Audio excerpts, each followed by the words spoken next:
Okay. E36 Unfiltered, aka the Unfiltered Room with Mr. E. Gray.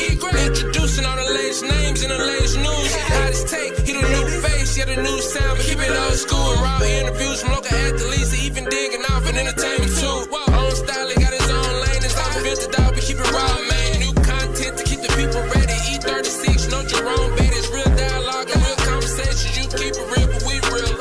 Mr. E. Gray in the building. E36 Unfiltered.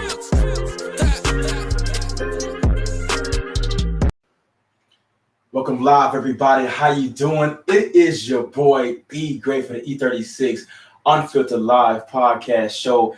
We have a special guest in the house. Welcome back one more time to everybody that's tuning in, guys. Make a few quick announcements while you're coming in. You know, I put my captions on there for you guys. You make it more simple. Once you come in here, guys, make sure you hit that like button. Again, hit that like button, hit that share button, hit that like button. All right. Again, it's your boy E. Gray for E36 Unfiltered Room podcast. We have a special guest, man. My guy, one of the guys I know personally, have known for quite a few many years. And to kind of give a little bit about his accolades and his background, he hails from Memphis, Tennessee. Was an all-state guy, multiple-time all-state, all-metro coming out of high school. Committed to the University of Alabama as an offensive lineman, highly rated coming out. 2000 class, he actually made the freshman all-SEC team, the freshman all-American, and later on to finish his career in 2002, 2003 as the co-captain of the University of Alabama football team. Now serving as in his eighth season at East Central Community College as offensive line coach and running game coordinator. So without further ado, my man. Oh, can't forget this too. You got to find him on Twitter, guys. You want to find him on Twitter? I'll go ahead and talk to you about that real quick. Go ahead and go on Twitter. You can follow, better yet, we go Instagram.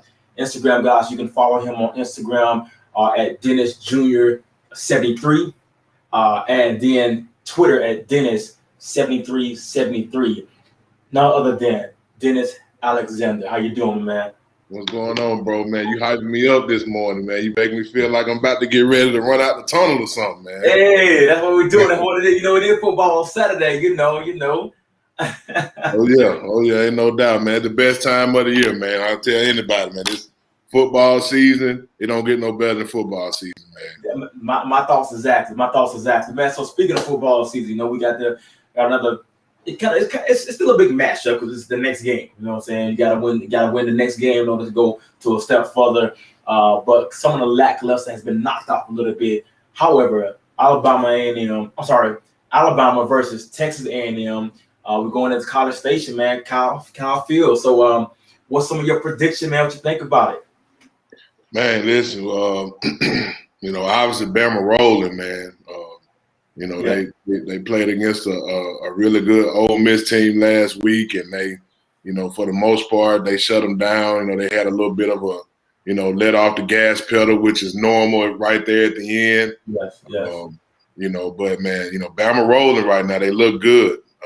You know, defensively, you know, they look, you know, just as good as they've ever been, you know, especially up front. They got some guys that can really rush the passer. Dogs, yes. They got some guys on the back end that can cover, which is, you know, normally a staple of what they do. You know, offensively, you know, O-line wise, man, those guys are monsters. Yes. I've been kind of following the Evan Neal kid a bunch, man. That kid is a beast. Man, yes. So he is good as advertised. Yeah, he a beast, man. Kid. He does some impressive stuff athletically that you wouldn't think a 6'8", 350-pound guy would be doing. I know some things that I would never attempt. You know what I'm saying? But hey, man, they rolling, man. You know, for me, you know, obviously it's not a question for me. Obviously, I'm going to predict we're going to win no matter what. But, you know, I think Texas A&M is going to get up for Bama. Any team does.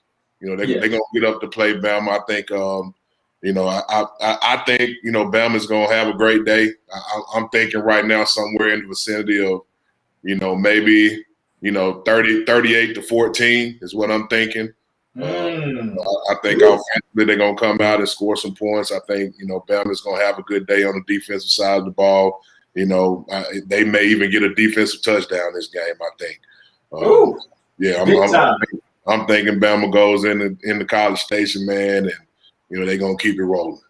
I'm rocking with you. Of course, we rock with Bama. We gotta go to school, but I think most definitely, man, I see that it's going to be. I don't think it's going to be that close. I predict, like I said, 40-13. I don't see them putting up any more points. I give them that 14 extra touchdown because of maybe garbage point. How it kind of seems to kind of get a little bit lackluster towards the end. Putting the reserves in and maybe missing a few assignments here and there, and Texas A&M, Jimbo Fisher taking advantage of it. Texas A&M has been, but as we always know, everybody that plays Alabama, it's like a national championship. They going all the way in. The 12th man gonna be rocking to the 13, 14 man. They're gonna be going crazy up in there. But I think, like I said, it's something that's been surprising for me with Texas A&M is that losing last week to a close game of Mississippi State, and then before then Arkansas came in and put the work on them. What I'm saying? Not a blowout or anything like that, but definitely wasn't expecting to see Arkansas do what they did. To College Station, but that's the thing about it, man. Texas A&M is up and down. I tell everybody all the time. That's one of the things that make Coach Saban run so impressive is because you're dealing with kids, 19, 18, 20-year-old kids. That any given Sunday, any given Saturday, they cannot show up and do what they're supposed to do. You know what I'm saying? No doubt, man. That dude right there, man. You got to have big time respect for what he does, man. I mean, for whatever secret he knows, some secret that everybody else in the country that don't know.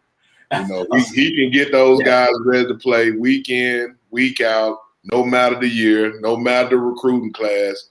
Those guys come in hungry, always ready to play. And like I said, he does it with a different group of guys every year. Man, for him to be able to do that, especially in this time where you got a lot of guys, transferring, leaving programs, going other places. The college, recruiting rules are a lot different now. I mean, for him to be able to do it now, I mean, he's the GOAT. It ain't even a question. I agree, man. I agree. So let's move to our next one, man. Number 2, Georgia, going down into the plains for number 18, Auburn, who has gotten hot here lately. 4-2. They're 4-2 now. Number 18 in the nation ranked. While I'm saying to God, you got a prediction as well. Drop your score prediction down there. You in here, hit that like button, drop your score prediction. Don't forget hashtag E36. So what's your thoughts about this game, man? Like I said, going into the plans, Bo Nix is like he found his rejuvenation of the pixie dust, but like I said, it's gonna be a matchup, man. You're talking about a defense that we probably haven't seen, a shutout defense that Georgia has brought in quite some time in college football, period. Right. So what's your thoughts on that, man? You think the upset may be brewing? I don't know, man. This kind of like almost in the category where I'm gonna say Bama gonna win, and I can't root for Auburn at all. I can't sit here and tell you that Auburn is gonna beat anybody. I wouldn't care who they play. Yes, but Harvard University. no doubt. It's big brother, little brother type stuff right there. But at the end of the day, I think Auburn, they're better. They are better with the new coach. He's brought some, he's brought some energy and enthusiasm down to Auburn, man. Obviously what Kirby Smart is doing down in Georgia, he hit the ground running. We all knew he was the next guy that was going to be down there at some point. Yeah. And he's done a good job. He has that defense fired up. And I think right now, I think Georgia's probably going to be too much for him. I'm a big guy and I watch the trenches close now. That's just me. I'm an O-line, D-line guy to my heart. I don't think I ever, shy away from that. But I just think up front, man, their D-line, the big kid that they got, I don't know his name right now, but the kid is about, 6'4", 350. I'm hearing he runs like a 4.8, He's gonna cause some problems against anybody that he plays. A guy that big, that athletic. That's a mismatch. He's gonna cause some problems. I think Georgia's going to go in and win, man. I think it's going to be closer than what everybody thinks. Right now, I'm thinking, probably 27-14 Georgia. But I do think Georgia's gonna beat them. I think they're gonna have their way with them down there, man. I just think defensively that they're too good right now for them. I hear that, man. I couldn't agree more. We can get some more later on. We got one more coming over here. I'm in the Huntsville area, so definitely got to talk about the Bulldogs and prime time. But we can just go ahead and jump into what we got going here, man. A bit more about you. And like I said, I kind of spoke previously about your intro and everything you did at Alabama, but you also had a stint with the Tennessee Titans, and then you finished up with in the NFL Europe when it was still going on, everything like that. So let's talk about your coaching, man. You got into the coaching ranks and dealing with that. You know what? Before we jump into that, I do want to talk a little bit about Bama, or your days at Bama, rather, because again, we are in the age of now college football.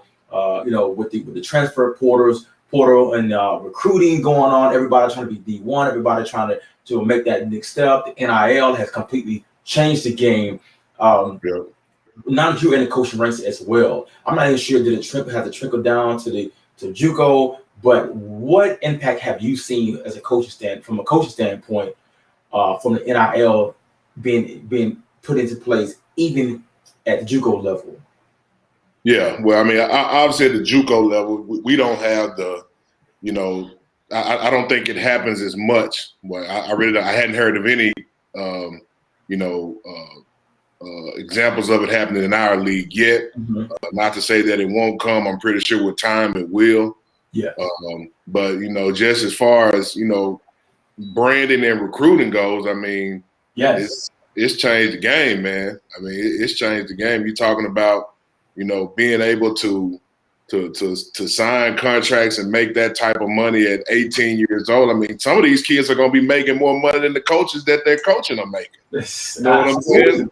Yeah. So it's changing the game, man. And if that's probably, in my opinion, if you're going to get the big name guys, that's probably got to be one of the top selling points that you're gonna have in recruiting. Like coming through the door, you got to be talking about, all right, how are we gonna make your brand stronger? How are you gonna be able to, capitalize monetary wise off of coming to our place?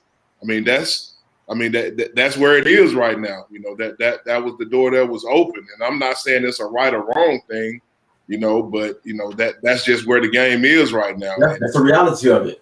Yeah, and if you don't have a lot of monetary options to offer, you're probably gonna get beat out by some schools that do, But I as an 18-year-old kid, if it was me coming out at 18-year-old, that's probably gonna be the number one thing that I'm listening for is how you gonna be able to help me build my brand. How you gonna help me be able to make money at the end of the day. As a coach, there's a lot more things that go into, having a good, successful program and building kids up other than money, but, as an 18-year-old, 17, 18-year-old kid all the time, they don't understand that. That's all you're thinking about. And you got to grab their attention, man. And I get it. It's a recruiting tactic, man. So you're going to see the Bamas and the Georgias and the Clemsons and the USCs and all that. They're going to benefit from it. They're going to benefit from it. So, okay. So that's being said, because like you're NJCAA, what's NJCC? NJCAA, yeah. That's okay. That is. So, you got the upper echelons, the major East Mississippi is still the cream of the crop. One of the cream of the crops here. East Central Falls on down that line. So you know how it is even when it comes to recruiting, the pecking order, how things could be, how you have to fight negative recruiting, things of that nature, and still while building a program and building in an organic, honest way. There's certain things you have to really look for. Do you feel like this has, with this NIL going into play, building the transfer portal being so wide open, do you feel this is going to widen the gap for the upper echelon, bigger schools like you just mentioned, and put a more of a disadvantage and a separation between the mid-level, low-level, sort of like colleges now is going into place? Well, I mean, I think at the end of the day, it's all about what you want as a player, because the big schools can load up with all the talent. The roster can be as deep as they want it to be.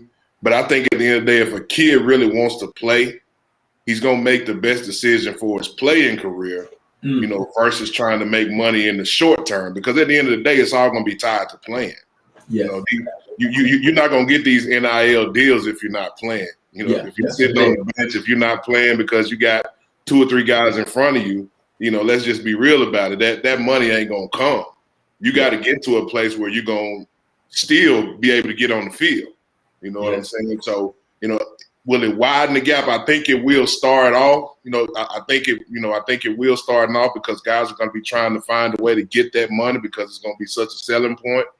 But I think, like I said, with the transfer portal and all that, the kids are going to have to start back making smart decisions. All right, do I go to this place where they got X, Y, and Z, 5-star running backs in front of me right now, or do I may possibly go here because I really wanted to go on to the league, or do I go here instead of going to get behind 7 guys where I know I'm buried and I won't have a chance to play till probably my junior or senior year. It's gonna take some guidance, because the kids are gonna have to have somebody else talking for them, some mature people, with some guidance that can help them make the better decisions for them as far as playing. Because, like I said, at the end of the day, the NIL is gonna be tied to playing. If you ain't playing, you ain't getting that money. I couldn't agree more. So let's kind of talk about, like I said, you went through a stage, and I like to mention people because their journey. You have had a journey to getting where you at. You're 8 years strong into the game and coaching college football, but that journey had its own journey within itself. So it's kind of tracking back until you guys kind of give enlightenment on who my man is and what he has been able to do. Once he finished up playing, he got into the coaching, the assistant coach, substitute teacher at Jess Lanier/Bessemer City, 2007 to 2009, and then you jumped in with my dog. You remember this? 2009. Off the line coach, semi-pro. Birmingham Wildfire. There was some good times, man. Starting off at, once I got done playing in NFL Europe, man, I had a bad knee injury that, that kind of forced me out. I ended up having to have like 3 surgeries in 2 years. And, that was kind of like the, twilight of my playing career right there. I've been used to being on the field a bunch and playing. Now all of a sudden I'm battling, injury, trying to rehabbing every day, trying to get back. And, it just wasn't happening, man. My knee, the knee that I hurt, it was in a bad spot. It was like under my kneecap. So it was just a bad spot for it to be in. Being a big guy, that takes a lot of pounding, on the knees, and you got to hold out guys that are bigger than you, and sometimes, the same size. So it was just a bad spot, man. And, at the end of the day, it was just time for me to stop. It was time for me to do something else. And, that's kind of when I got into coaching, man. A guy that was a mentor for me at the time, and he was helping me during all of my rehab, and was Mayfield Armstrong. And he was the head trainer over NFL Europe at the time. And, he was with me the whole time while I was doing all of my rehab and stuff. And he just kind of put a bug in me. It was like, man, you should get into coaching. You can talk well. He said, you can catch people's attention. He said, that should be something that you should really think about. So, he was working with Jess Lanier at the time as well, too, as their trainer. He introduced me to their head coach over there. It just kind of went from there, man. Coach Woodham, he gave me an opportunity to come in and coach the O-line.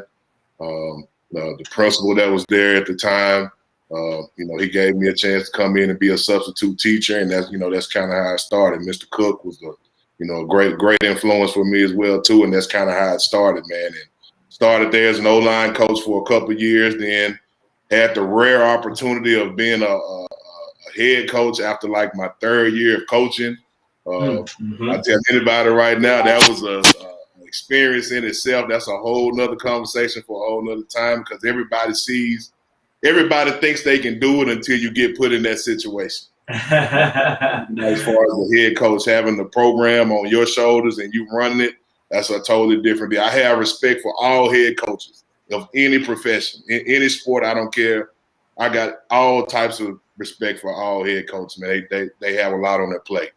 But yeah, that's kind of how I got into it, man. And then right after that, I was fortunate enough to have another job in Shades Valley, and then I left Shades Valley and came here to East Central.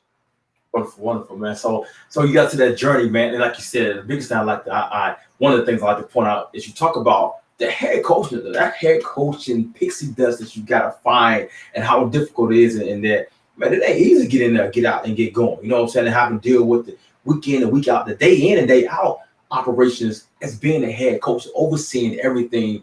You know, that can be overwhelming. So for you, that experience for you, man, let's talk about that experience again. I'm going to segue into the recruitment aspect of this, because I think this is a very critical time, and I wouldn't do a due process if I didn't give insight to the listeners out here that have kids or just wondering how this thing even works for them when it comes to recruiting.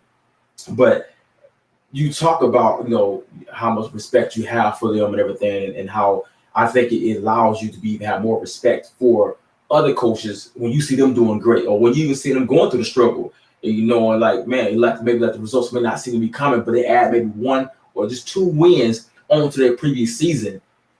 Did it make you have a newfound respect even for the small, minute development of teams? Right, ain't no doubt. I mean, I think at the end of the day, when you're talking about coaching and being a head coach, and this is one of the things that I've learned for the guy that I'm working with now, Coach Ken Carter. He's our head coach here, but even before then, you know, I think if at the end of the day, if the scoreboard is the only thing that matters for you, then I think, you know, you're gonna always be miserable at some point. We want to win all the football games, of course, man. I mean, that's why you practice, you know, every single day. That's why you work so hard in the summertime in the heat, you know, while everybody's out, you know, swimming and at the beach, and, you know, having summer vacations. You know, when you over here, you in the weight room, in the dusty weight room, on the field, you know, running sprints and gassers, pouring water all on your body to stay cool, and all that stuff, man. You know, you want to try to win every game, and you know, that's the goal. But at the end of the day, does that ever happen? Probably not. You know what I'm saying? And if what you're doing is only tied into winning football games, then you're gonna have a miserable time, man. You have to be, in my opinion, if you're in this sport, you have to be into developing young men too. You know, you got to be into helping these young men grow, you know, making them better citizens for the community, you know, helping them, showing them the examples of what it's like to be a great husband, a great father, you know, all those things that are going to help them once they get past playing football. You got to be in the business of doing that too. You know, I think one of the most rewarding things you can have as a coach is when a kid calls you back after he's been gone from the program for about 3 or 4 years, and he'd be like, "Coach, man, I appreciate how you handled me down there. You know, I appreciate you coming to bang on my door at 7:30 in the morning to give me that so I didn't miss it. You know, I appreciate you holding me accountable for being late to that meeting, you know, instead of just letting me slide by." You know, that's what you got to be in the business of doing, and that's got to be your drive and motivation. You know, because you're not going to win every game. You're not going to be the best team in the field every night, you know, weekend, night in and night out. You know, but the time that you spend not on the field, you know, that those are the precious moments in the program that you have, man. So, you know, that's what I've come to learn, you know, since I've been doing it, man. Just watching these guys grow. You know, I've got guys that are in the NFL right now that I had a big hand in coaching. Antonio Gibson, you know, he's a running back that came through here. He's a starting running back now for the Washington Redskins. Oh, I forgot that was him. Yes. Yeah, man. I mean, he played at the University of Memphis, man, went down there, dominated. He got drafted last year, was a couple of votes away from being Rookie of the Year. Wow. Him on different occasions all the time. You know, Jordan Thomas was a big-time tight end here. You know, had a great relationship with him. Can talk to him anytime. Kavion Ento, you know, another kid that here. He plays DB right now for the Green Bay Packers. So, and just other guys that didn't even make it to the league, those guys still call you back, be like, Coach, man, I really appreciate you, man. You did a great job. And, we just want to continue to see you. And they pour back into you the same thing that you poured into them. So that's a huge deal, man. I couldn't agree more, man. I'm going to make a little adjustment to the camera, have it zoomed in a little bit more on my side. But you know what, Big D, so let's talk about that, man. You talk about some players. And so you guys do not know how I ended up getting a chance to know him was actually you came in. I came in. Well, I was actually at East Central a year and a half before you came in. Then you finished up. You end up coming and joining the crew. So we got a chance to have you, man, as part of it for a while, man. You've been here and you have kept the ball rolling. Kabion, Into, man, remember him, Jordan Thomas.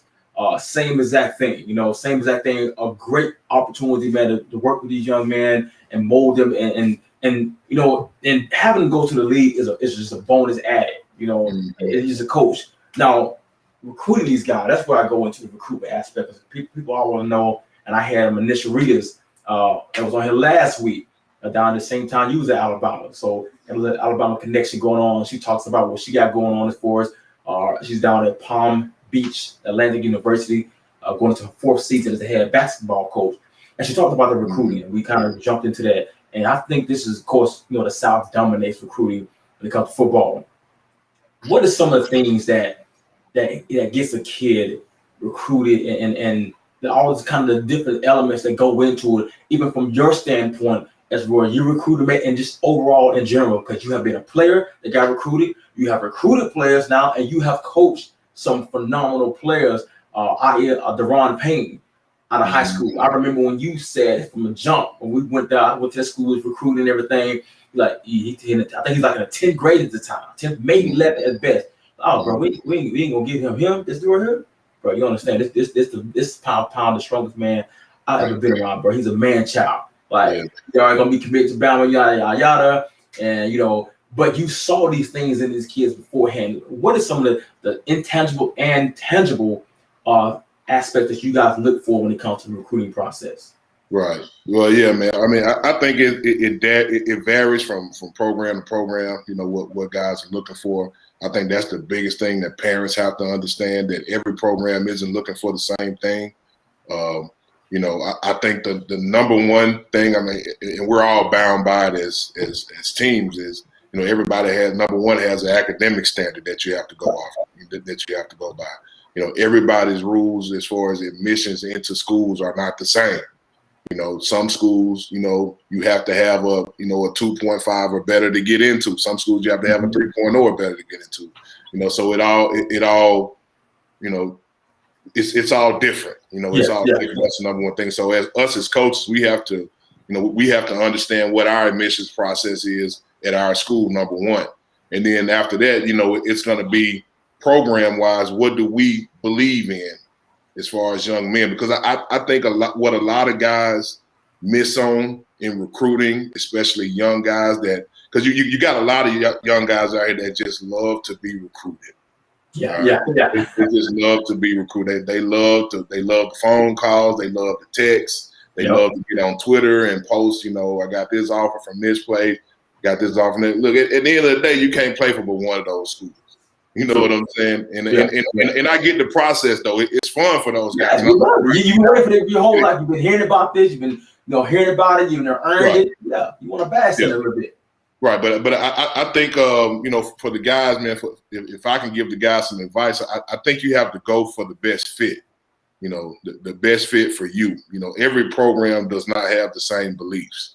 But I think you have to go where you fit the best, and that's from the program, from a mission statement, from what they believe in. I think you have to do extensive research on their depth chart, who they have returning, who's leaving, and those guys have to go where they're wanted, go where you're wanted. If you're not wanted, by that program, I would say that's part of probably a red flag. Go where you're wanted, go where, you feel like that this team really wants me. They want me in their program. They need you.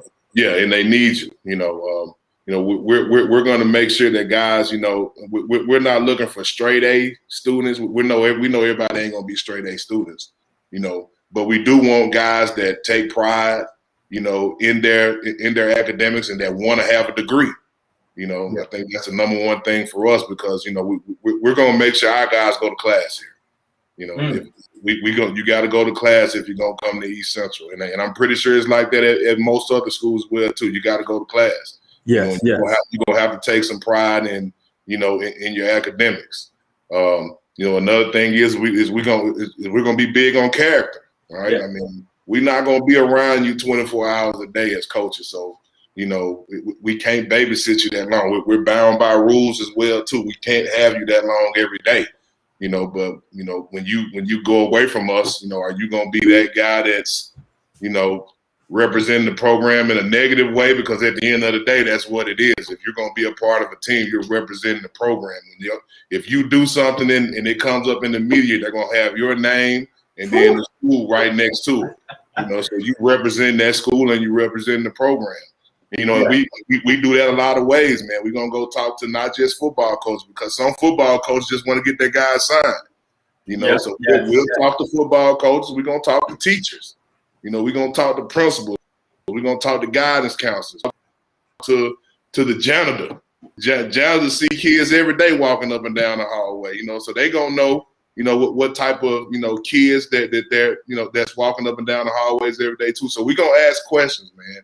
You know, it seems like a little bit invasive thing, you know, in my level. Obviously the pay is not as much as what they're getting up at the, you know, the bigger schools, but you talking about that pay, they get tied to a lot of money, man. So we got to try to make the right decisions, you know, when we're choosing these kids to give them a scholarship to come play. And it's a huge honor for them, you know, and a huge deal to be signed to a scholarship to play for, you know, to play for a team and have your, you know, your education paid for. That is a huge deal, man. So that's some of the things that we look for. Now, obviously, you know, size requirements, you know, those are some things too, you know, you're not going to get the biggest guys all the time.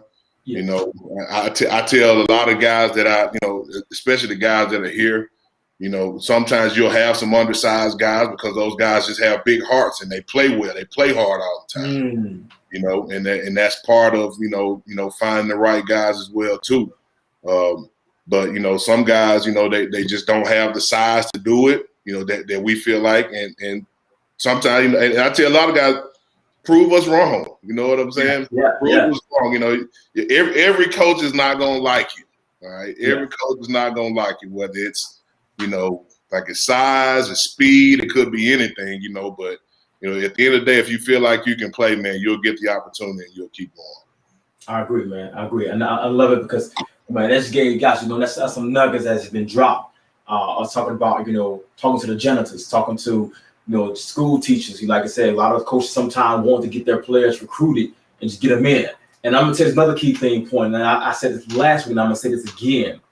Coaches, do not lie. Do not lie to these coaches walking in your hallway. It will come back and bite you in your butt if he is a jackleg, if he don't like to go to class, or, you know, because you can see stuff on the film, but he got character issues left and right at the wazoo. And you somehow make sure that the teachers don't say it or you don't say it, you sell him, and then he get there and he's more headache than he's worth. Guess what? You may have another guy coming that may have great issues and stuff, but he got great character, he got great potential. And guess what? They're gonna hear him echo, I got another player for you. Oh, do you?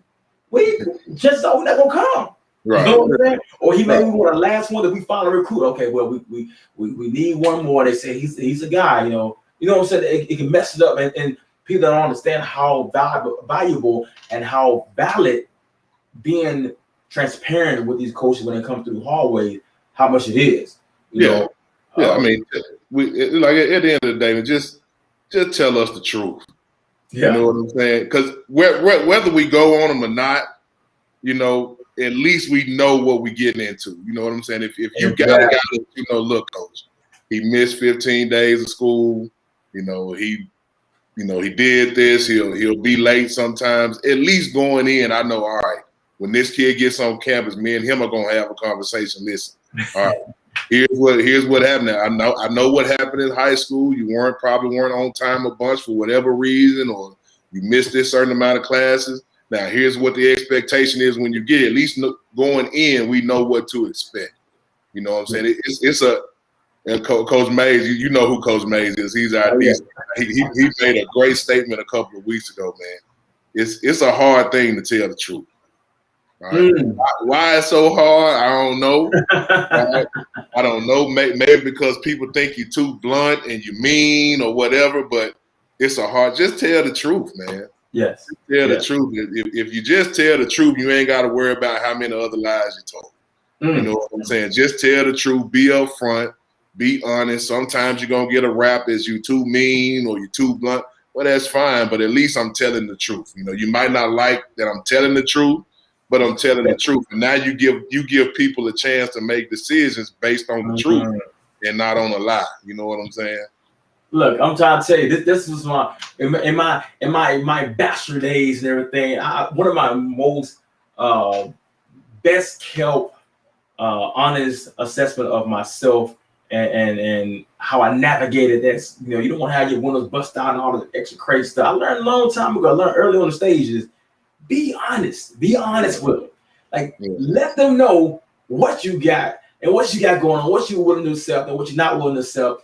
And my whole deal was just give them the chance. We're both adults.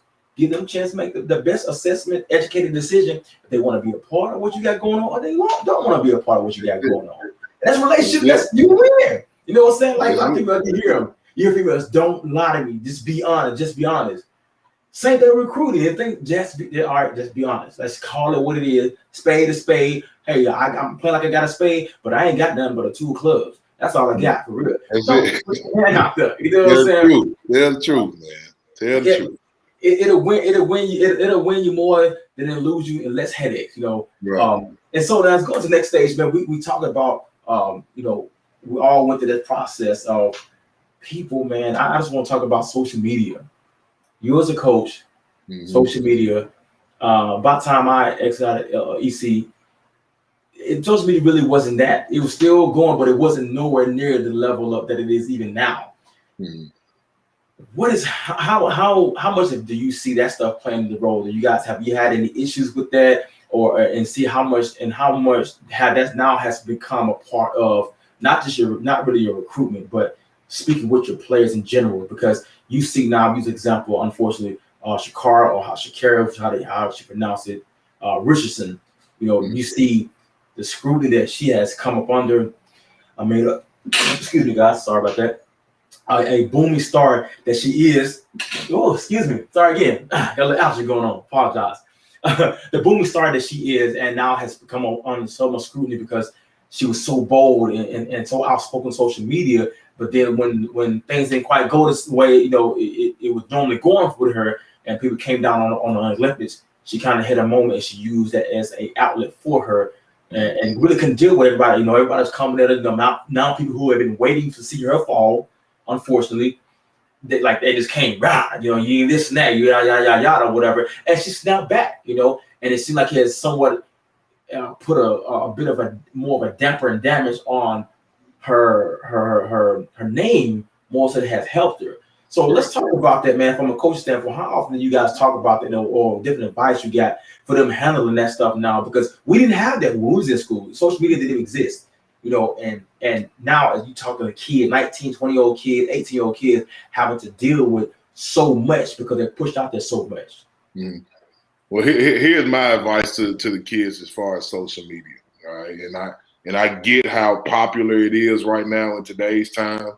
You know, that's probably, and I'm guilty of it too. I'm on Twitter all the time for recruiting purposes, you know, just looking at, you know, guys that are on there communicating with guys. It's another way to communicate with them and, you know, send them pictures and like their posts so that you make them feel like, you know, you're interested in them and, you know, make them feel, you know, wanted in the recruiting process. But the biggest thing I can tell these kids nowadays, you know, as far as, you know, posting, if you feel like it is that it can be anything can be misconstrued from it, don't post it. Don't post it. because here's the thing about social media. You can type whatever you want to on there, and you can mean it to say one thing, and it comes off totally different because the text don't have no emotion behind it. You know what I'm saying? Like it's not like me telling it to you face to face. It's not like you seeing my emotions while I'm talking. All I'm doing is typing, on my phone and pressing send. And now, what's out there is out there. And now you leave everybody, that's reading it to come up with their own conclusion on what you meant. True. You know what I'm saying? So the biggest thing is if there's anything that can be, if it can be taken, a different way than what you meant it to be took, I tell the guys don't post it. Don't post it because it's you got all these trollers out here that's just looking for that one thing that they can make a story out of. Quick. And it's wrong at the end of the day. These guys are vultures that's out here they're trying to make money off trying to make a story off something that can be controversial, but that's just where we are right now with social media. And I don't see it getting any better. It's just going to continue to happen, as long as we're doing it. And I don't think social media is going anywhere anytime soon, but, it's just a way, in my opinion, it's a trap. That's why I don't post as much stuff as I used to. So I used to do it a bunch, not anymore. We have a rule over here in our program. We just hit like. If we like it, we like it. That's it. That's it. We don't. And so now they making a big thing out of like. Now they making a big thing. Oh, she liked this post, or he liked that post. What that must mean? Are they trying to get traded? All type of Right. If for me, for social media, it's for me to a good way for me to keep up with former friends or just people that I've that I grew up with from high school and college, and for me to I post a bunch of stuff about my kids. That's what I do. Other than that, that social media, I think it can be a trap, especially for immature kids that want to get on there and vent. And at the end of the day, that's what they're doing. They're just venting. They don't have anybody to talk to for the most part. I think this is why they do it. And they get on there and they say what they want to say. And, like I said, there's no emotion, attached to it, and people taking it and run with it, man. So, and that's the quickest way, as far as us recruiting, you get a good introduction to a kid as well, too. If you don't know anything about him, and you go to their social media page, what they posting, what they're retweeting, all that stuff, you kind of get an idea, of what the kid, what his interests are, what his likes are, what's important to him, and a lot of times the kids don't understand how it affects them, and you have to educate them on, how, these things right here can be controversial. You got to stop putting this type of stuff up. Like I got guys right now that's on my team now that, I try to help them out. Look, you need to go clean this stuff up, man. You're talking about NIL and all these opportunities. Well, this right here ain't gonna get you no NIL right here. This is brand. What they don't understand is they want the NIL, they want the money from and the benefits from it. Well, they got people that give them money and people that give them money, and all those people are tied together. If you're doing something that they don't believe in, then it's just a trickle-down effect, and at the end of the day, it's going to come right to you, and you're going to lose that opportunity. Quickly. Because they want to see what you look like. They want to say, okay, does his values, does this young man's value and his brand align the brand that we want to put money behind to be able to expand on our brand, so that goes into the whole deal, man. And you know what? Speaking of that, man, I know you guys we are hopefully on the outskirts of breaking out of the pandemic, the COVID and everything. How has it been for you guys this year? And then we're going to talk about last year, man. You had some very interesting conversation about how you guys had to deal with COVID last year with the multiple game plans and stuff like that, man. Kind of tap a little bit about that to share what it was like on your side as a coach in the meeting room and versus now what we got going on, somewhat back to the norm of today. Well, yeah, last year, man, it obviously it was a big time issue for everybody. I know a lot of people lost, a lot of family members to this thing, man. Yeah, unfortunately. I sympathize with them, with the people that lost people from this deadly disease, man. And it impacted everybody. Yes. And it's kind of, I'm gonna say kind of, it's changed the world as we look at it right now. Whether it's going back to normal, I think this is the new normal now. I don't think it's gonna go back to where it was. No. That's this COVID thing is real in my opinion. I know everybody has their different thoughts about it, but I think it's a real thing, and we have to continue to, to protect ourselves against it and get vaccinated and do the things that we need to do to, be, good citizens and to help to fight against this thing. But in the football world, it was definitely a huge deal because, it could happen at any moment on a team, where the team is just totally devastated from it. We had some issues, last year where it was a case by case thing. We only last year it was a little bit different because we only played 5 games. Everyone was still learning, trying to figure out what was going on. So we were trying to help our sophomore guys get film so that they could move on to 4-year schools. And we got 4 games and we didn't get all 5 games in. The week before our last game, we kind of had an outbreak. And so started with 1 guy. Then the next day there were 2 guys, and the day after that we had about 5 or 6 guys. And that, we only carry a 60-man roster. So you're talking about, 10 or 15 guys off of a team at one time on a 60-man roster. That ain't good. You don't have anything. So, we ended up canceling the last game of the year. And, this year we hadn't had many issues with it.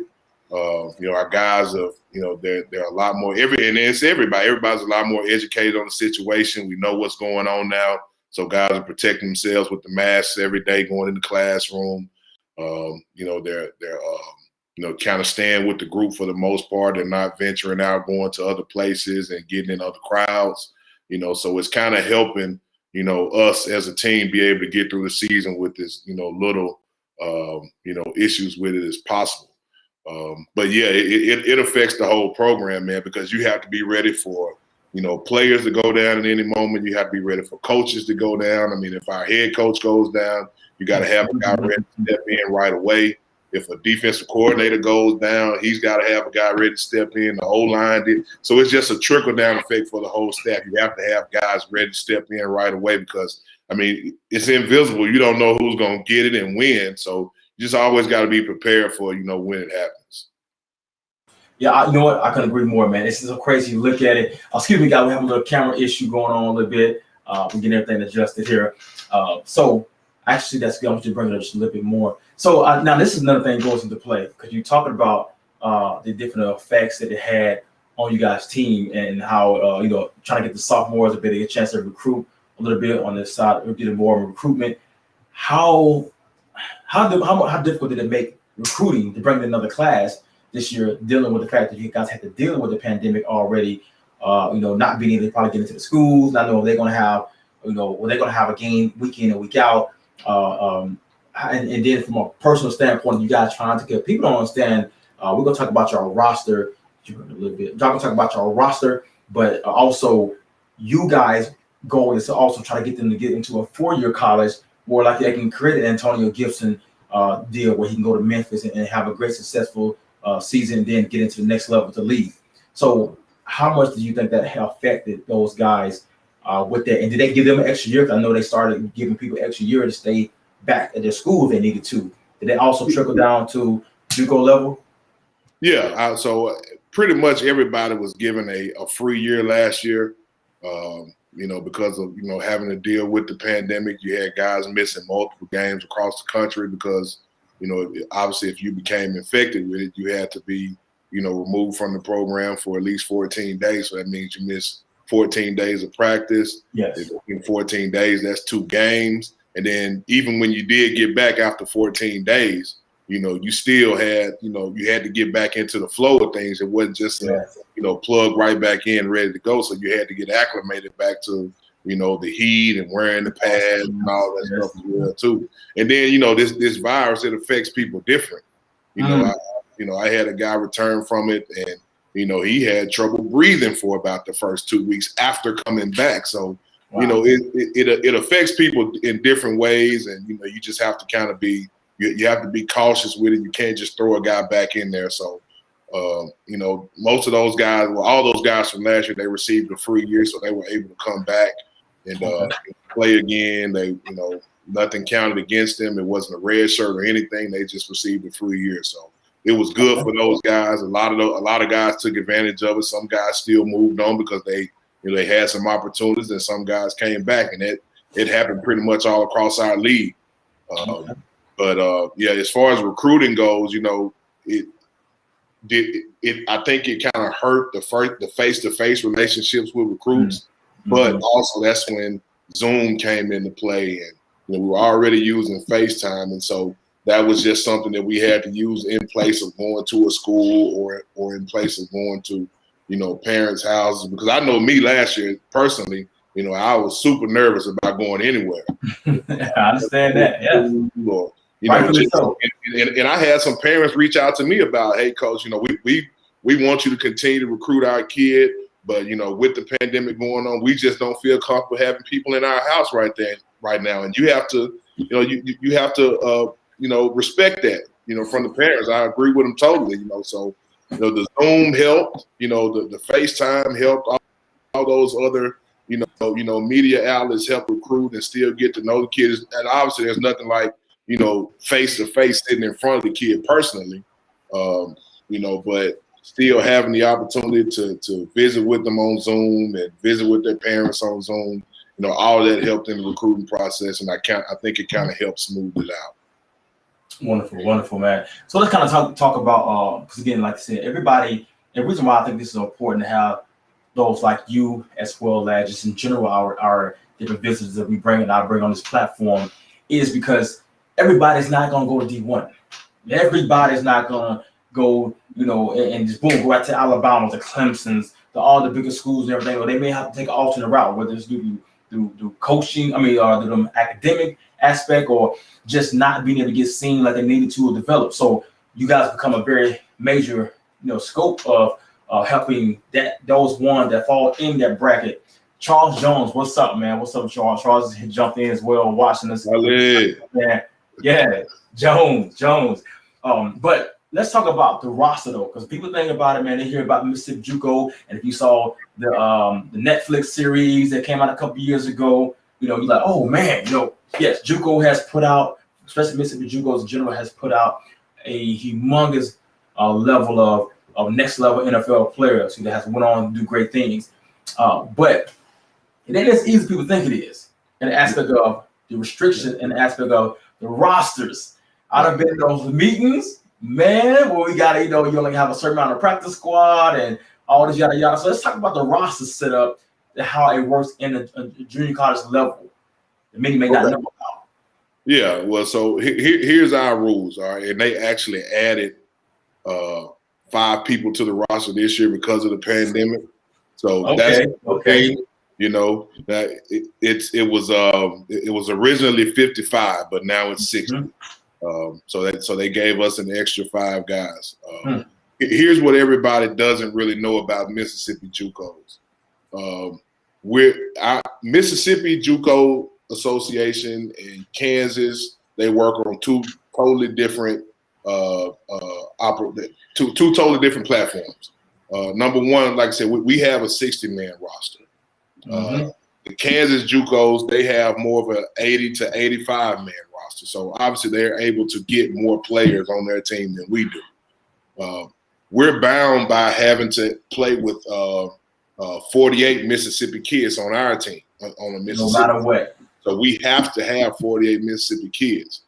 I think the Kansas rosters, they can have unlimited amount of out-of-state kids that they want. All right. So it's different. We can only have 8. All right. And some teams can have 10. So some teams can have 10. Wait. Some teams within the Mississippi can have 10? Yeah, it's based on your record from the previous year. I think it's and don't quote me on the rule. I know it's if you win less than, I want to say 6 games in 2 years, they'll allow you to have 10 out-of-state players versus 8 for that following season, just for the next season. For the following season, yes. And when did this get put into place? This was put in back in 2018, right as you were getting ready to leave out, they switched that rule around. Mm-hmm. But so as far as out of state guys, you know, we don't get as many as the Kansas League gets. That's why they're always around. That's why you hear about a lot of kids going to the Kansas League versus the Mississippi League, because we have to play with 48 Mississippi kids. It's a huge deal for Mississippi kids. I mean, that for them to have this in the state of Mississippi, for them to be able to continue on playing and, you know, possibly get an opportunity to move on is a huge deal. I think this is one of the greatest things going on in America right now is JUCO football, especially in Mississippi, because you have to play with 48 Mississippi kids. You got 14 teams in our league in the state of Mississippi, and each one of those teams has 48 Mississippi kids on. That's a lot. That's not an opportunity for a lot of kids to be able to play the next level to at least for additional 2 years. Right. At least in the state of Mississippi for sure. Now, and that's where it comes into play with the out-of-state kids or everybody else. We can get our out-of-staters from anywhere we want to, but we can only get 8 of them. You know, a lot of people think, you know, that, you know, well, let them go to Mississippi JUCO and play well. That's not always the case, you know, because of the roster. So like I said, we only get 8 of those guys, and we want those 8 guys to be ball players. You know, they got to be dogs. We just call spade a spade. They got to be dogs. We want them to be, you know, guys that can go, like an Antonio Gibson, a kid that he came from Georgia, you know, and came here and had 2 really good years. He was a really good offensive weapon for us. Left us, went to the University of Memphis, played, and now he's playing with the Redskins. You know, KBO was another one, big-time recruit coming out of KBO. Yes, really athletic guys I've ever seen. Came here, played for 2 years, left here, went to Colorado, left Colorado, and now he's with Green Bay. You know, so we want those out-of-state guys to be really, really, you know, good players. Preferably, we want them to be Division I guys at the end of the day. Big D. I don't know for sure if he, because I think he came from Arkansas, right? Was it Arkansas he came from? Yeah. So you know, I don't know which you. I think he was there, but you was just getting. I think he he was a skill guy, so you didn't see him on the field. Coach Carson, that's my man.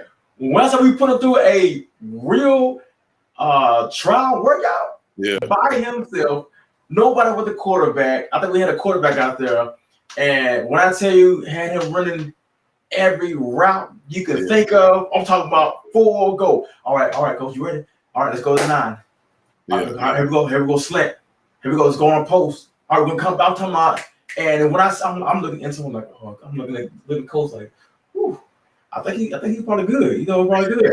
And there you go. Yep, let's go. I want to see what he got. I want to see, and that's when I really hit me even strongly, because you know, going into it, we was all kind of a little green, you know, a little bit, at least know how that stuff really worked. And so we didn't quite hit or feel the evaluation process of our out of state, which, like you said, had to be dogs.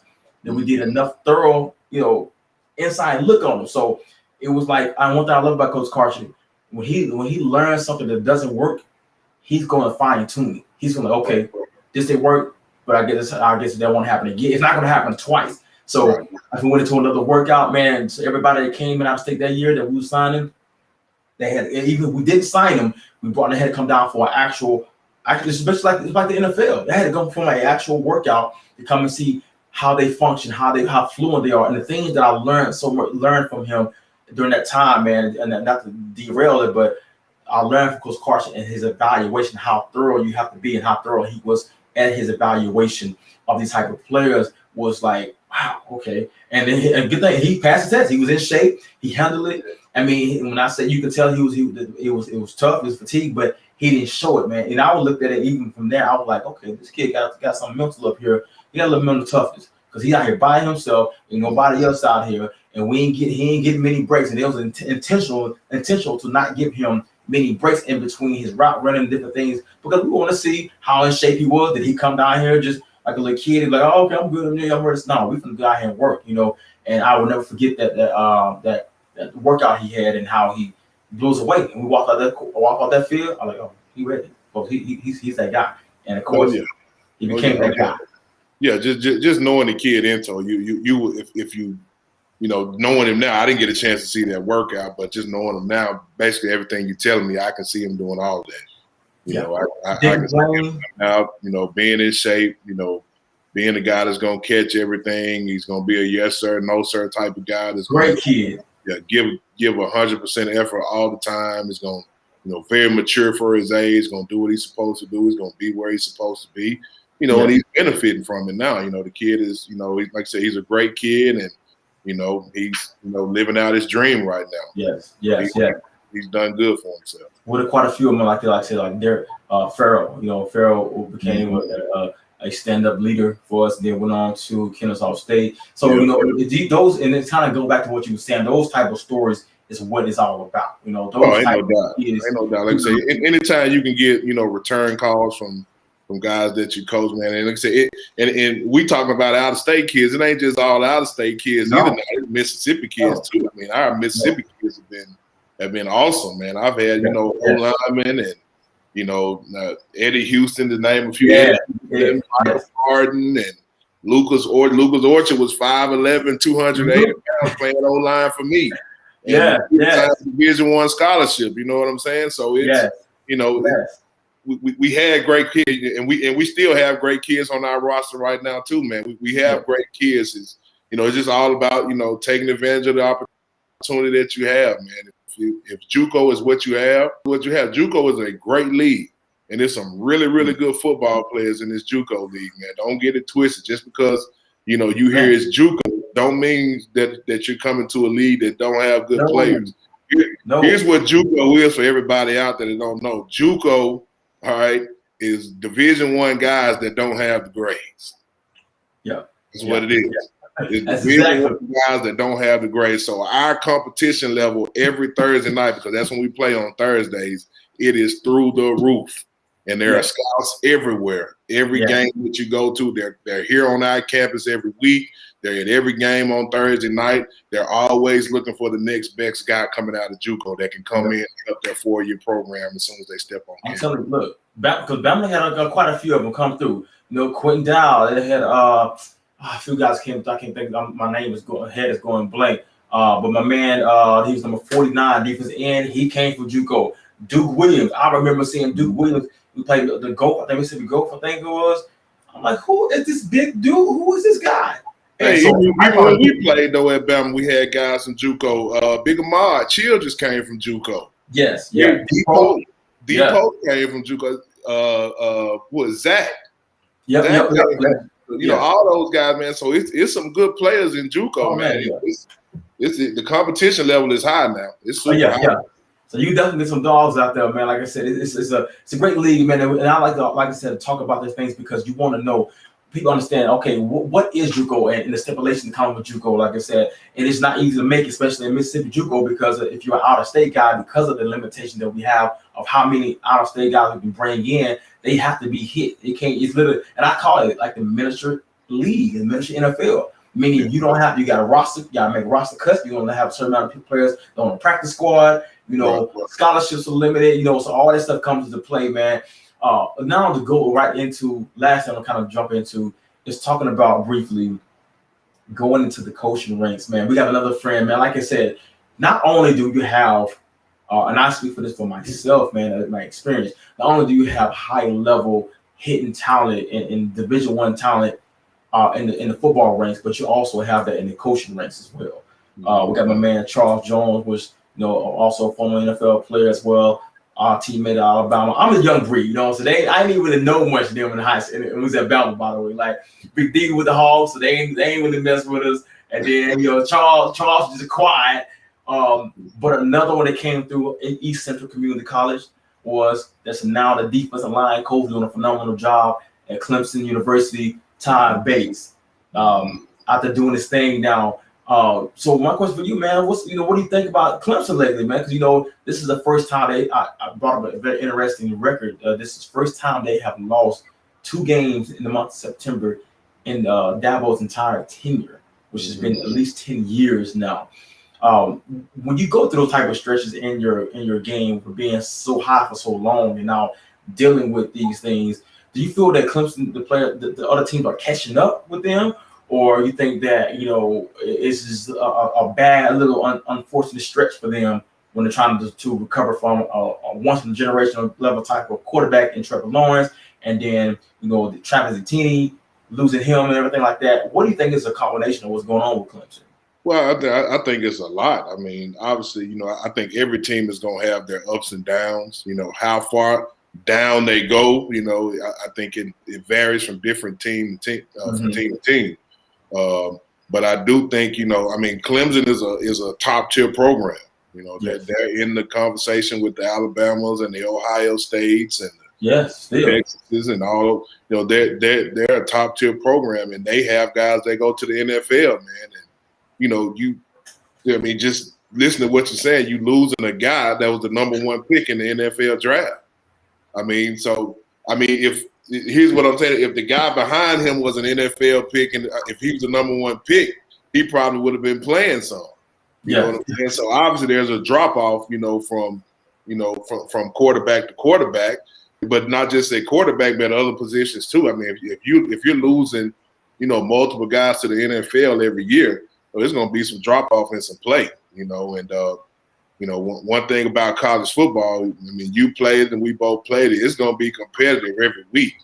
Those teams you stepping out there with, they don't care if that guy's the #1 pick in the NFL. Nope. They want to play. They want to win. It's a competitive league that the college football league is, man. So what I probably fashion it to most is just being ready to play week in and week out. It's hard being the top dog now. It's hard being the top dog because, like you said, you're gonna take everybody's best punch every week. Every week. And you got to be on point if you're going to be that top team in the country every weekend and week out. And if for some reason you're not ready that week or you have a down week, it's going to show. Do I think Clemson will come back? Of course they're going to come back. They're going to be fine. Coach Dabo, he was our receiver coach when I was at Bama when I was there. So, I know what type of guy he is and what he expects from his guys on the field. They're gonna be fine. They'll be back. I know what type of guy Todd is. He makes well too. I know how serious he takes the game and recruiting. So, Clemson's gonna be fine. Like I said, they're probably in a little bit of a slump because of all the guys that they lost to the NFL over the past couple of years. But will they be back? I'm pretty sure they will because Dabo does it the right way. He's gonna run the program the right way. They'll get good kids, and they'll continue to get good kids, and they'll be back. I agree, man. I agree. Like I said, right now they're third in the ACC. Now playoffs out of the picture this year, but Clemson ain't going nowhere no time soon. Let's be clear about that, guys. Yeah, I don't think this year they'll. I don't think they'll be in the playoff picture this year. Like I said, they've already got 2 early losses. This is what it is. That's the way college football rolls now. If you lose 2 early losses, especially the teams that you're probably not supposed to lose to, that committee ain't gonna pick you. It just is what it is. So, I'm pretty sure, like I said, they'll still end up having a winning season and have a year and play a significant bowl game probably. But I'm pretty sure they'll be a force to be reckoned with coming back into next year. Yeah, people think Coach Saban has a spoiled. He has spoiled college football, thinking that you're going to make the playoff every year. That's not her. That's not normal. That's just not normal to what is going on, to what we see. That's an anomaly. Even to keep on that type of pace is unheard of. I ain't gonna say all, but it is unheard of. So it's going to happen. And I still believe in. Honestly, I still believe in that DJ. That dude, I still believe what he got. I just feel right now going through like the changing of the guards. The old linemen seem like they have a little difficulty going on with up front, being able to handle the different things that have been thrown at them. But like I said, all in all, they'll be just fine. That D line is still nasty for Clemson. That's clear about that. Their D line is still really good. Their defense is still one of the best in the league. They're struggling a little bit to put up some points right now, but Like I said, I think they'll continue to gel. They'll still have a really good season, man. But yeah, they're just in a little bit of a lull right now, and just like all good players, they'll get it figured out, and they'll keep going. Talking like a true coach. Look at him, listen at him. I love it. Coach D, give him a out. All right, guys. So last one we're gonna jump into with D, man. Let's talk about the HBCU, JSU prime time is in the house, man. In the house, and you in the state of Mississippi, coaching there.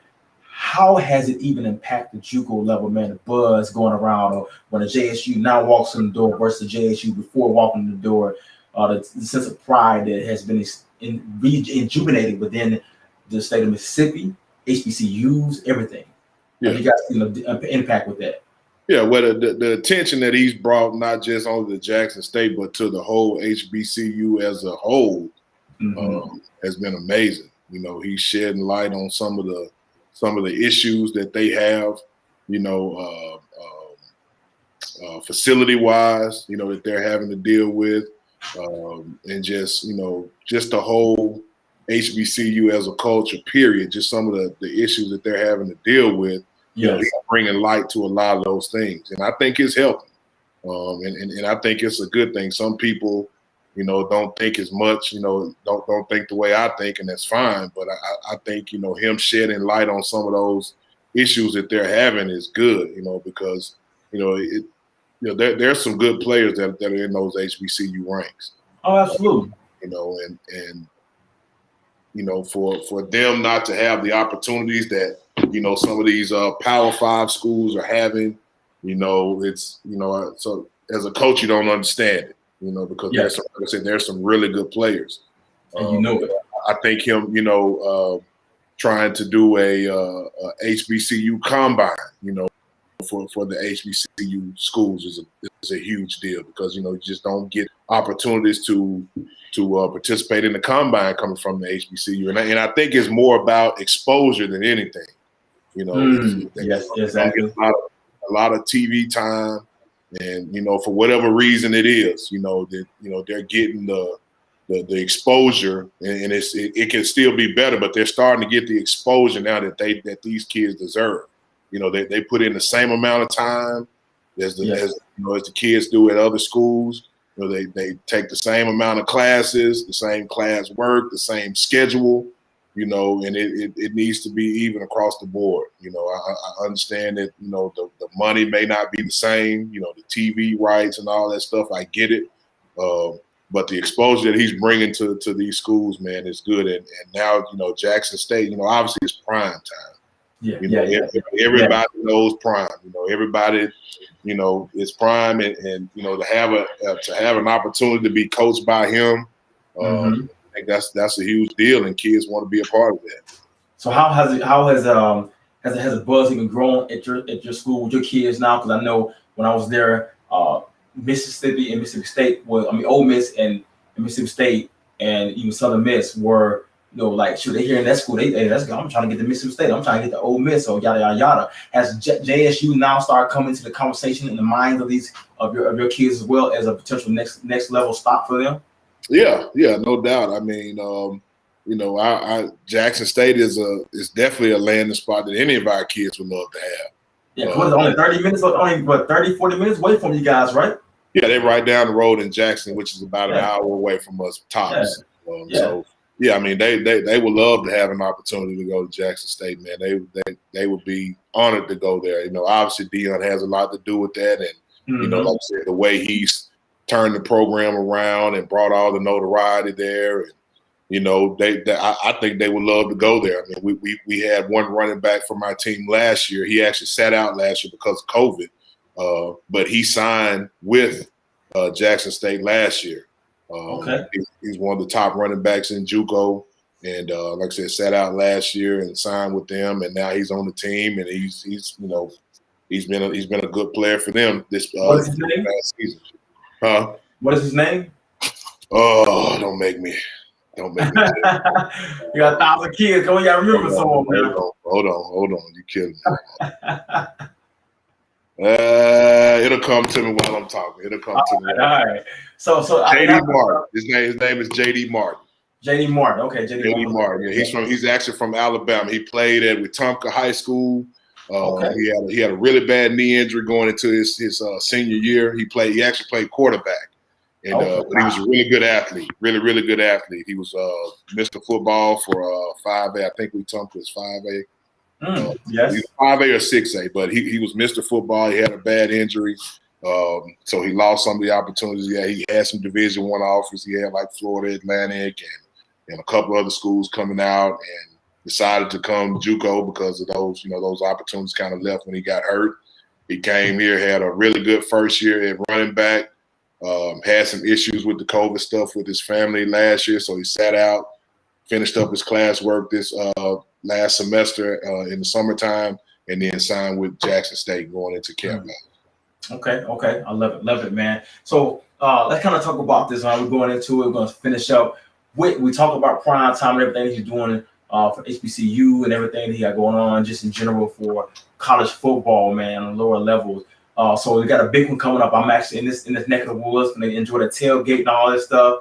We got the Jackson State is coming up to the defending SWAC champion, 3-1 Alabama A&M Bulldogs. Man, what's your thoughts and what's your take on this game as the impact it's going to have on the season, and just who you think going to be the one to pull it out? Man, that's going to be a tough one, man. I think. Obviously Alabama A&M is, they're doing a really good job right now. Both teams are really doing a really good job right now. They're sitting at 3-1. I think Jackson State, the program is going in the right direction. Obviously with Prime, they're getting some really good recruits in there, some guys that are really good players. They've had some guys that bounce back from some Division I schools to come to them as well too. Yeah. I think it's going to be a close game, man. I really do think it's going to be a close game, but I'm going to give the nod to Jackson State today. I think offensively, I think they're going to have a good day. I know some of the guys on their staff over there, they do a really good job. But I just think Jackson State is trending the right way, man. I think they're going to pull it off. Okay. You know what I got to go for. So I can't be a homer, even though I'm really poor to do that. I love the swag of Prime, but also love the old school, no back down mentality of Coach Maynard, who's been yakking. He came to Prime last year talking, and he's doing the same thing this year talking. So we're gonna send him back packing and all that stuff. Get Prime time. He's really hyped up. And then A&M has their sensational quarterback, man. And Akil Glass, and I think this guy. He early on season he was projected as a potential draft pick. I think some of his stock has taken a hit because he hasn't quite consistently performed on the high level that they expected him to. Although I think he has great size, great talent. I'm not overly sold with his accuracy. You know what I'm saying? But that's a whole nother story. I can kind of dive into a little bit more of that, but what I have seen out of this guy. But I think he is one of the best quarterback prospects that we have had at HBCU in recent memories. But then you got the freshman, the freshman sensation in Shador, Sanders, which is Prime Time's youngest son. And so far, this boy he's been done short as advertised. With that being said, I think I'm gonna have to go with JSU, man. I think I'm gonna rock with them because A&M has been having some battles. Their 3-1 has been a shaky 3-1. It's been some coming behind, overtime type of victories, against opponents that they shouldn't have been in that such a battle with, which, being the defending champion and bringing back what they brought back, which leads me to believe that they're not quite hitting the stride or playing the potential right now. Or they are who we think they are. They're 3-1, but the struggles of what we see in the game, or at least what I've been seeing game in and game out, has caused me to alter, and that 3-1 may not be all that it's shaped up to be. But like I said, I'm gonna go with JSU, man. But I think it's gonna be a close one all together. Like I said, another opportunity, man, where Primetime is bringing his show to the mountain and everything, to the hill. And so I think it's going to be something to see, man. So shout out to HBCUs for that. I just want to kind of get your take on that thought process, man. But with that all being said, all good things must come to an end. Just wanted to kind of guys check in. Like I said, this is the E36 Unfiltered podcast room with my man Dennis Alexander, former Alabama All-SEC standout, and now 8th season as East Central Community College offensive line coach. Any last words before we sign out? Nah, man, I appreciate you giving me the chance to come on, man, and talk, man. Anytime we can, get on here and dialogue about the process of, recruiting and just talk about, ball and, talk about what we look for as coaches and, have a chance to uplift each other, man. That's what it's all about, man. I appreciate what you're doing and, the things you're doing and your passion that you have for doing this type of work is awesome, man. And, kudos to you for doing it, man. I say you keep doing what you're doing, man. It's just gonna keep getting better for you, and you just keep it up, man. It's gonna all work out. Absolutely, man. I appreciate you. We can't leave without doing this. Yo, we got tonight Wilder, Fury, Wilder. Wilder. It can't happen no other way. From everything that happened, it cannot happen any other way. If you don't, it's got to be Wild. I can't see it happening no other way. You can't. The way it happened last fight, it's got to be Wild, man. Yeah. You gotta come. If you can't come back, you gotta come back from that one. You can't. We can't go out like that right there, man. It's Wild all day. You can ask me 100 times. I'm going Wild. All right, love it. So there you have it, man. Like I said, guys, we go back with Wilder, man. I mean, he was also in his early days in 04, 05, and he actually was a part of our came out and played in our Sci-Fi Week basketball game and everything, man. So he's come out there Central. He's had a game out there at Central High. He come out there because, of course, he's from Tuscaloosa. Come out there and get it in with us, man. Before the world knew who he really was. So we're always rocking with the hometown guy, baby, T-Town. Till we die, we out of here. So anyway, guys, thank you so much. Tune in. Make sure, guys, if you haven't came on here, you get a chance to see it. We can get you back. I'll be replaying this once again, so you guys be able to see the show once again. And while you're doing this, man, continue to share. Support the platform, guys. We are about to also release some sponsors. We got some sponsors that has been coming in, thankfully. So it's been something definitely unexpected, but it's coming through the door. So we're gonna get them on here. So if you guys want to know about more sponsor opportunities, please make sure you hit me up on the DM or put a message down here in the chat. All that's available. Guys, you have a wonderful day. We out of here. E36 Unfiltered. I'm your host. We out. Thank you. Peace. 36 Unfiltered, aka the Unfiltered room with Mr. E. Gray. Introducing all the latest names in the latest news. Hottest take, he the new face, yeah, the new sound, but keep it old school and raw interviews from local athletes.